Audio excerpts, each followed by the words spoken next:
ஆக்கிரமிக்கும் எண்ணத்தோடு அவர்கள் உள்ளே வந்தால் அந்த போரில் ஒருவேளை அவர்கள் பிழைத்து கிடந்தால் எங்கள் நாட்டின் இரத்தம் சரிந்த மண்ணை மட்டும்தான் அவர்கள் எடுத்துச் செல்ல முடியும் என்று ஒவ்வொரு கியூப மக்களும் உறக்கச் சொல்லுகிறார்கள். சென்னையில் கொண்டாட்டம். தோழர் ஃபிடல் காஸ்ட்ரோவினுடைய நூற்றாண்டு விழாவை சீரும் சிறப்புடன் கொண்டாட திட்டம்.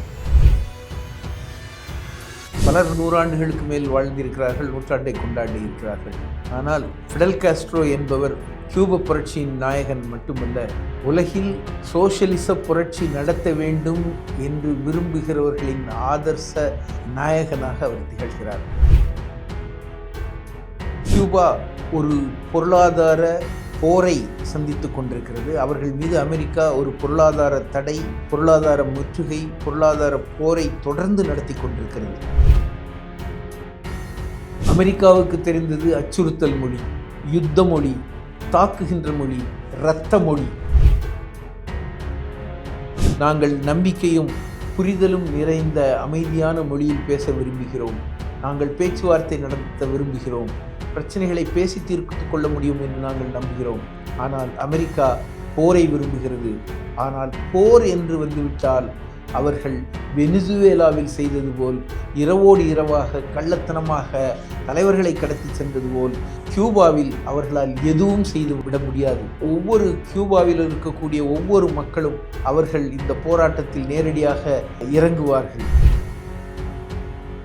ஃபாதர்லேண்ட் ஆர் டெத் என்பதுதான் அவர்களுடைய கோஷம். Socialism R death.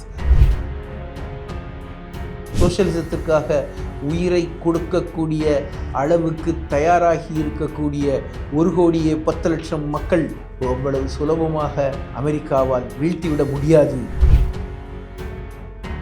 இதுதான் இந்த காலகட்டத்தில் உலக அரங்கில், புவி அரசியலில் தோழர் ஃபிடல் காஸ்ட்ரோ அவர்கள் நூற்றாண்டு விழாவை ஒட்டி நாம் மக்கள் மத்தியில் கொண்டு செல்ல வேண்டிய செய்தி. கியூபா பாதுகாக்கப்பட வேண்டும், சோஷலிசம் பாதுகாக்கப்பட வேண்டும், சோஷலிச புரட்சியை பாதுகாக்க வேண்டும்.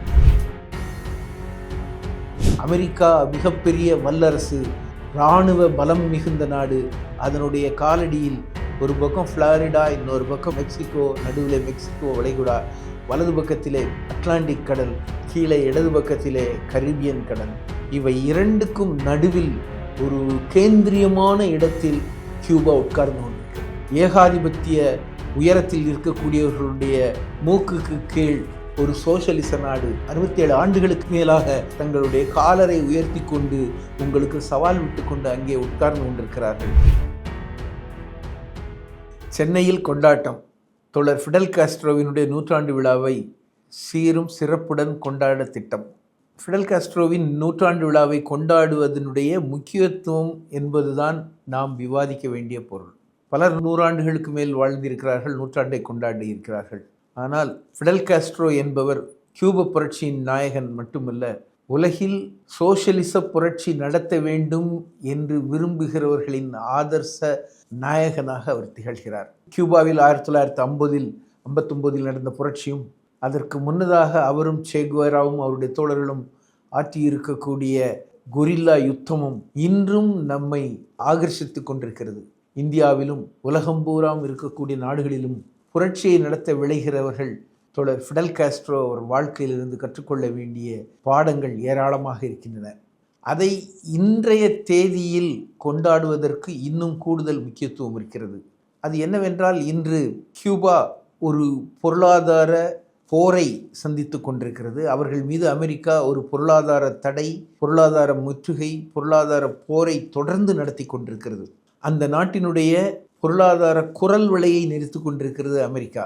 அதை 2026 ஜனவரி பிறகு அவர்கள் தீவிரப்படுத்தி இருக்கிறார்கள். குறிப்பாக இருதுருவ உலகத்திலிருந்து ஒரு துருவ உலகமாக மாறிய பின் சோஷலிசத்தை இலகுவாக கேள்வி கேட்கலாம், வீழ்த்தலாம் என்று நினைக்கின்ற டொனால்ட் ட்ரம்ப் அவர்கள் ஜனவரி 3ஆம் தேதி வெனிசுவேலாவின் அதிபர் நிக்கோலஸ் மதுரோவையும் அவருடைய மனைவியும் கடத்தி சென்றதற்கு பிறகு போரில்லாமல், கத்தியின்றி, யுத்தமின்றி ஆட்சி மாற்றங்கள் செய்ய முடியும், நாடுகளை கையில் எடுத்துக்கொள்ள முடியும் என்ற நம்பிக்கை அவருக்கு பலப்பட்டிருக்கிறது. ஈரான் யுத்தத்திலே 1 வாரத்துக்குள் யுத்தத்தை முடிப்பேன் என்று சபதமிட்டு சென்று இன்று மாதக்கணக்காக விட்ட காலை வெளியே எடுக்க முடியாமல் அமெரிக்கா தவித்துக் கொண்டிருக்கிறது. டொனால்ட் ட்ரம்பும் அவருடைய நண்பர்களும் தவித்துக் கொண்டிருக்கிறார்கள்.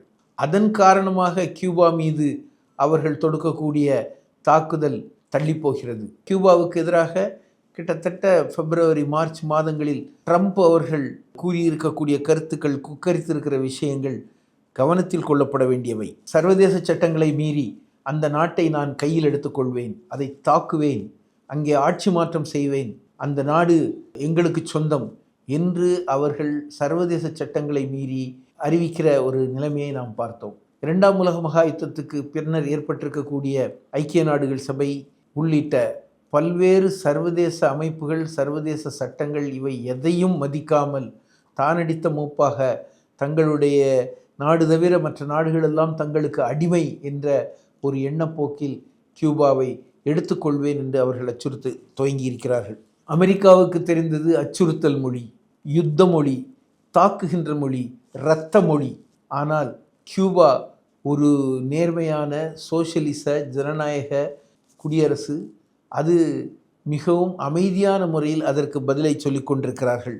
நாங்கள் நம்பிக்கையும் புரிதலும் நிறைந்த அமைதியான மொழியில் பேச விரும்புகிறோம், நாங்கள் பேச்சுவார்த்தை நடத்த விரும்புகிறோம், பிரச்சனைகளை பேசி தீர்த்து கொள்ள முடியும் என்று நாங்கள் நம்புகிறோம். ஆனால் அமெரிக்கா போரை விரும்புகிறது. ஆனால் போர் என்று வந்துவிட்டால் அவர்கள் வெனிசுவேலாவில் செய்தது போல் இரவோடு இரவாக கள்ளத்தனமாக தலைவர்களை கடத்தி சென்றது போல் கியூபாவில் அவர்களால் எதுவும் செய்து விட முடியாது. ஒவ்வொரு கியூபாவில் இருக்கக்கூடிய ஒவ்வொரு மக்களும் அவர்கள் இந்த போராட்டத்தில் நேரடியாக இறங்குவார்கள். ஏராளமான அழிவை நாம் சந்திக்க வேண்டியதிருக்கும். A war of the entire people என்று அதனுடைய தலைவர் டயாஸ் கேனல் சொல்கிறார். அதை சந்திக்காமல் அவ்வளவு சுலபமாக கியூபாவை வீழ்த்த முடியாது.